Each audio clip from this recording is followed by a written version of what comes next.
Hello friends, welcome back சித்தர்வாக் channel நண்பர்களே. இன்றைக்கி இந்த வீடியோவில் ஒரு முக்கியமான ஜோதிட தாள்களை தான் இப்போ இந்த வீடியோவில் அதிரடியாக பார்க்க போகிறோம். ஜோதிட தாள்களை அதிரடியாக பார்க்குறதுக்கு முன்னாடி என்ன ஜோதிட தாள்கள் பார்க்க போகிறோம் அப்படிங்கிறத ஷேர் பண்ணுறேன். என்ன தாள்கள் அப்படிங்கிறத இன்ட்ரோவில் தெரிஞ்சுக்குங்க. 2026 5வது மாதம் கம்ப்ளீட் ஆகி 6வது மாதம் நடந்துட்டுருக்கு. ஆண்டு பிறந்ததே தெரியல, டக்குன்னு 5 மாதம் முடிந்து 6வது மாதமும் நடந்துட்டுருக்கு. ஆக்சுவலி இந்த 6வது மாதமும் முடியறதுக்கு இன்னும் சில நாட்களே இருக்குது. 6வது மாதத்தில் கடைசியாக ஜூன் 27 தான் கடைசி நாள் என்று ரிஷப ராசிக்காரங்களுக்கு இதெல்லாம் நடந்தே தீரும் என்பது கிரக ரீதியாக சிவன்மலை உத்தரவு வாக்கில் வந்திருக்கு. அப்படி வந்த அந்த உத்தரவு வாக்கை பற்றி தான் இந்த வீடியோவில் சொல்ல போகிறேன். யாருக்குன்னா ரிஷப ராசிக்காரங்க உங்களுக்கு சொல்ல போகிறேன். நீங்கள் ரிஷப ராசிக்காரங்களாக இருந்தீங்கன்னா இந்த ஒரு வீடியோவை ஃபுல்லாக பாருங்கள். உங்கள் ராசி நட்சத்திரத்துக்கு என்ன மாதிரியான பலன்கள் கிடைக்கும் அப்படிங்கிறத தெரிஞ்சுக்குங்க. அதற்கேற்ப நடந்து பலனும் பெறுங்க. ரிஷப ராசிக்காரங்க ஃபஸ்ட்டு கார்த்திகை 2, 3, 4 பாதங்களில் பிறந்த நட்சத்திரக்காரர்களுக்கு குறிப்பிடப்பட்டிருக்கு. ஸோ இதில் பிறந்தவங்களுக்கு நினைத்ததை சாதிக்க வேண்டும் என்ற எண்ணம் கொண்ட உங்களுக்கு இந்த ஜூனுடைய 27 குழப்பமின்றி செயல்பட வேண்டிய சூழ்நிலை உருவாகுது. தன குடும்ப வாக்குஸ்தானத்தில் ஆத்மகாரகன் சூரியன் சஞ்சரிப்பதால் மனதில் தேவையற்ற சிந்தனைகள் குழப்பங்கள் ஏற்படும். ஸோ வார்த்தைகளில் தடுமாற்றம் ஏற்படும். அதை விட கொடுத்த வாக்கை காப்பாற்ற முடியாமல் போகும். குடும்பத்தில் கூட பிரச்சனைகள் தோன்றும். இருந்தாலும் குருவின் பார்வைகள் சப்தம பாக்கிய லாபஸ்தானங்களுக்கு கிடைப்பதால் கணவன் மனைவிக்குள் ஏற்பட்ட பிரச்சனைகள் முடிவிற்கு வரும்.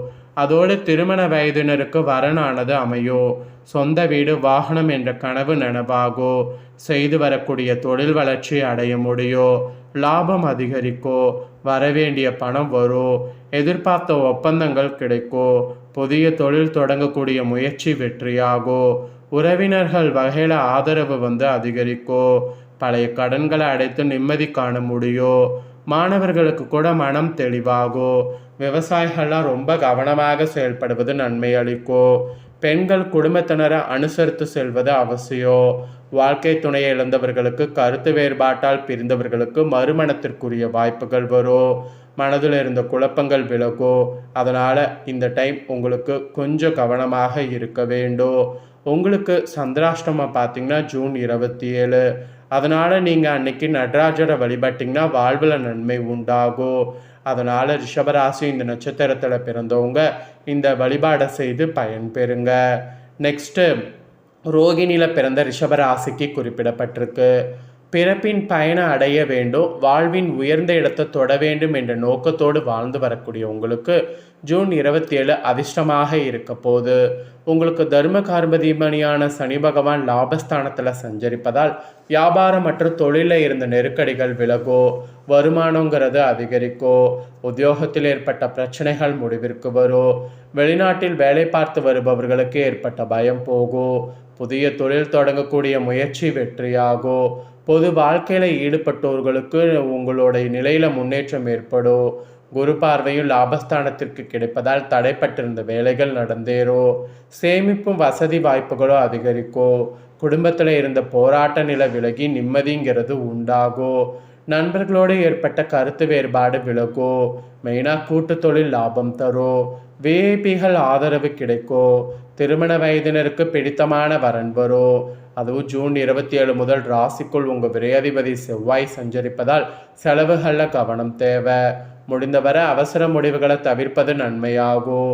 ஒவ்வொரு வேளையிலும் பின்விளைவுகள் பற்றி யோசித்து முடிவிற்கு வருவது அவசியம். உடல்நிலையில் அவ்வப்போது சில பிரச்சனைகள் தலை காட்டும் என்பதால் ஆரோக்கியத்தில் கவனம் செலுத்துவது நன்மை அளிக்கும். குடும்பத்தினர் ஆலோசனைகள் பிரச்சனைகள்லேருந்து இக்காலத்தில் உங்களை பாதுகாக்கும். மாணவர்கள் குழப்பத்திற்கு இடம் கொடுக்காம ஆசிரியர்கள் ஆலோசனை ஏற்பது அவசியம். அப்போ தான் நீங்கள் நினச்ச மாதிரி நல்லது நடக்கும். உங்களுக்கு பார்த்தீங்கன்னு வச்சுக்கோங்களேன், அதிர்ஷ்ட நாளாக ஜூன் 27 இருக்குது. ஸோ மகாலட்சுமி வழிபட்டிங்கன்னா இன்னும் அதிர்ஷ்டம் உங்களுக்கு வரும். தடைகள் விலகும். நன்மைகள் நடக்கும். அதனால் மகாலட்சுமியை வழிபாடு செய்யுங்க. நெக்ஸ்ட்டு மிருகசீரிடம் 1, 2 பாதங்களில் பிறந்த ரிஷபராசிக்கு குறிப்பிடப்பட்டிருக்கு.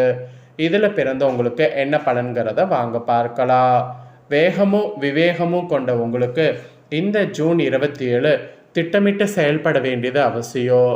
தைரிய வீரியக்காரகன் செவ்வாய் ஜூன் 27 முதல் ராசிக்குள் சஞ்சரிப்பதால் பரபரப்பாக செயல்படுவீங்க. திட்டமிடாமல் சில வேலைகளில் ஈடுபட்டு சங்கடத்திற்கு ஆளாவீங்க. மனம் குழப்பமடையக்கூடியது என்றாலும் ராசிநாதன் சுக்கிரனுடைய சஞ்சாரம் சாதகமாக இருப்பதால் தேவைக்கேற்ற பணம் வந்து கொண்டே இருக்கும். குடும்பத்தில் நிம்மதியான நிலை இருக்கும். கணவன் மனைவிக்குள் இணக்கம் உண்டாகும். உறவினர் ஆதரவு கிடைக்கும். புதிய இடம் வீடு வாகனம் என்ற கனவு நனவாகும். உங்கள் தன குடும்பாதிபதி புதன் ஆட்சியாக சஞ்சரிப்பதால் எதிர்பார்த்த பணம் வரும். வியாபாரிகளுக்கும் கலைஞர்களுக்கும் புதிய ஒப்பந்தம் கிடைக்கும். வரவு செலவில் ஏற்பட்ட சங்கடங்கள் நீங்கும். யோகக்காரகன் ராகு ஜீவனஸ்தானத்தில் சஞ்சரிப்பதால் தொழிலை அபிவிருத்தி செய்வீங்க. முதலீட்டுக்கேற்ற லாபம் கிடைக்கும். சிறு வியாபாரிகளுக்கும் சேமிப்பு அதிகரிக்கும். ஏற்றுமதி இறக்குமதி வர்த்தகம் லாபம் தரும். சிலருக்கு வெளிநாட்டு பயணம் ஏற்படும். வேலையின் காரணமாக குடும்பம் ஓரிடம் என்று வசிக்க வேண்டிய நிலையும் ஒரு சிலருக்கு உருவாகும். மாணவர்களுக்கு படிப்பில் அக்கறை அதிகரிக்கும். விவசாயிகள் சூழ்நிலை அறிந்து செயல்படுவது நன்மையளிக்கும். பெண்களுக்கு நீண்ட நாள் கனவு நனவாகும். உங்களுக்கு அதிர்ஷ்ட நாள் ஜூன் 27. அதனால் அன்றைக்கி சுப்பிரமணியனை வழிபாடு செய்திங்கன்னா வாழ்வில் நன்மை உண்டாகும். நினைத்த வேலைகள் நடந்தேறும். அதனால் அன்றைக்கி அந்த வழிபாடை செய்யுங்க. இதெல்லாம் தாங்க ரிஷப ராசிக்காரங்க உங்களுக்கு குறிப்பிடப்பட்ட பலன்கள். உங்கள் ராசிக்கும் நட்சத்திரத்துக்கும் என்ன பலன் பெறுவீங்களோ அதை தெளிவாக இந்த வீடியோவில் ஷேர் பண்ணிவிட்டேன். இதற்கேற்ப நடந்து பலன் பெறுங்க. இப்போ நெக்ஸ்ட்டு கவலைகளும் கஷ்டங்களும் தீர எளிமையான ஒரு முருகன் பரிகாரத்தை சொல்ல போகிறேன். இந்த பரிகாரத்தை நீங்கள் செய்தீங்கன்னா கிரகங்களால் ஏற்படக்கூடிய கவலைகளும் கஷ்டங்களும் தீரும். ஸோ அது எப்படி அப்படிங்கிறத சொல்கிறேன், வாங்க பார்ப்பீங்க. வந்த வினையும் வருகின்ற வல்வினையும் கந்தன் என்ற பெயர் சொல்ல கலங்கிடுமே என்பது அருணகிரிநாதருடைய வாக்கு. முருகனின் பெயரை சொன்னாலே உங்களுடைய வினைகள் அனைத்தும் நீங்கி நன்மைகள் தேடி வரும் என்று சொல்லலாம். அப்படிப்பட்ட முருகப்பெருமான மனதார வேண்டிக் கொண்டு வீட்டிலேயே எளிமையான பரிகாரம் ஒன்று தொடர்ந்து செய்து வந்தால் நம்மளுடைய வாழ்க்கையில் இருக்கக்கூடிய துன்பங்கள் துயரங்கள் அனைத்தும் நீங்கி அளவில்லாத ஆனந்தத்தை பெற முடியும். நம்பிக்கையோடு செய்தீங்கன்னா பலன் உங்களுக்கு கிடைக்கும். ஸோ வாங்க பரிகாரம் பார்க்கலாம். வாழ்க்கையில் அனைவருக்கும் ஏதாவது ஒரு கஷ்டம் கவலை இருக்கத்தான் செய்கிறது. ஆனால் சிலர் வாழ்க்கையில் அளவில்லாத கஷ்டங்களும் தடைகளும் அனுபவித்து கொண்டிருப்பீங்க.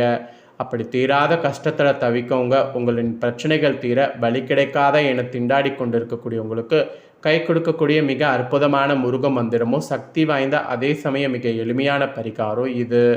முருக பெருமானுக்கு உகந்த செவ்வாய்க்கிழமையில் அதிகாலை பிரம்ம முகூர்த்த நேரத்தில் எந்திரிச்சு நீங்கள் என்ன பண்ணணும்னா குளிக்கணும். குளித்து விட்டு பூஜரையில் விநாயகரையும் குலதெய்வத்தையும் வணங்கிவிட்டு குலதெய்வத்திற்கு காணிக்கை முடிந்து வைத்துவிட்டு இந்த பரிகாரத்தை செய்ய துவங்குவது சிறப்பு. காணிக்கை வைத்த பிறகு முருகப்பெருமான் படத்திற்கு முன்பாக ஒரு அகல் விளக்கை ஏற்றி வைக்க வேண்டும். பிறகு முருகன் படத்திற்கு நேராக நின்றோ அல்லது அமர்ந்தோ நின்றோ நிதானமாக 108 முறை நீங்கள் மந்திரத்தை சொல்ல வேண்டும். பொதுவாக எந்த மந்திரத்தை சொன்னாலும் அவசரமாக சொல்லக்கூடாது. அப்படி சொன்னீங்கன்னா எந்த பலனும் கிடைக்காது. நிறுத்தி நிதானமாக மந்திரத்தின் ஒவ்வொரு வார்த்தையும் உணர்ந்து மனதில் உறுதியான நம்பிக்கை மற்றும் பக்தியோடு சொல்ல வேண்டும். முருகனை மனதார நினைத்து கொண்டு இந்த மந்திரத்தை சொல்ல மாற்றம் நிகழ்வதை உணர முடியும். இந்த முருக மந்திரத்தையும் சரியான முறையில் கூறி வந்தால் அளவில்லாத பலன்களை பெற முடியும். முருகன் படத்திற்கு முன் ஒரு தட்டில் ஓம் நமோ குமாராய நம என்ற மந்திரத்தை விபூதியில் எழுதி அந்த மந்திரத்தின் மீது கை வைத்தோ அல்லது விபூதியை கையில் வைத்து கொண்டோ இந்த மந்திரத்தை 108 முறை சொல்ல வேண்டும். அப்படி கூறிய பிறகு அந்த விபூதியை ஒரு டப்பாவில் போட்டு சேகரித்து வைத்து கொள்ள வேண்டும். இந்த திருநீரை நாம் தினமும் நெற்றியில் வைத்து வந்தால் நம்மளுடைய துன்பங்கள் மட்டும் இல்லாமல் கிரகங்களால் ஏற்படக்கூடிய பிரச்சனை நீங்கி தலைவிதியே மாறும் என்று சொல்லப்படுது. இந்த பரிகாரத்தை செவ்வாய்க்கிழமையில் செய்யுங்க அல்லது செவ்வாய்க்கிழமை துவங்கி தினசரி பிரம்ம முகூர்த்த வேலையில் செய்து வாங்க. குறிப்பாக சஷ்டி கிருத்திகை விசாகம் ஆகிய நாட்களில் கூட இந்த பரிகாரத்தை செய்வது கூடுதல் பலனை தரும். ஓரிரு முறை மட்டும் செய்துவிட்டு எதுவும் நடக்கவில்லை என விட்டுவிடக்கூடாது. சிலருக்கு மிக விரைவில் பலன் கிடைக்கலாம். ஒரு சிலருக்கு அவர்களின் கர்ம வினைகள் அளவிற்கேற்ப சற்று தாமதமாக நடக்கலாம். ஆனால் நிச்சயம் இந்த வழிபாடு பலன் தரும். வாழ்க்கையில் பலவிதமான மாற்றங்கள் ஏற்படும். அதனால் இந்த பரிகாரத்தை நம்பிக்கையோடு செய்து பயன்பெறுங்க. ஸோ பரிகாரம் எப்படி செய்யணும் என்ன செய்யணும் அதை செய்கிறதுனால எப்படி தலைவிதி மாறும் அப்படிங்கிறது எல்லாமே உங்களுக்கு சொல்லிட்டேன். இதற்கேற்ப நடந்து பலன் பெறுங்க. இதை உங்கள் ஃப்ரெண்ட்ஸ் ஃபேமிலியில் இருக்கவங்க பார்த்து அவங்களும் பலன் பெறணும்னு நினச்சிங்கன்னா வீடியோ லைக் பண்ணி உங்கள் ஃப்ரெண்ட்ஸ் ஃபேமிலிக்கு ஷேர் பண்ணுங்கள். அவங்களும் ரிஷப ராசிக்காரங்களாக இருந்தாங்கன்னா பலன்கள் பரிகாரங்கள் தெரிஞ்சு இதற்கேற்ப நடந்து பலன் பெறட்டும். இதே போல் புதிய தகவல்களை தெரிந்து கொள்ள சேனலை சப்ஸ்கிரைப் பண்ணுங்கள், கூட பெல் பண்ண ப்ரெஸ் பண்ணுங்கள். அப்போ தான் நான் போகிற மற்ற அப்டேட்டான வீடியோ உடனுக்குடனே தெரிஞ்சு பயன்பெற முடியும். ஸோ மறக்காமல் பண்ணுங்கள். சுவாரஸ்யமாக இதே போல் வேறொரு வீடியோவில் உங்களை சந்திக்கிறேன்.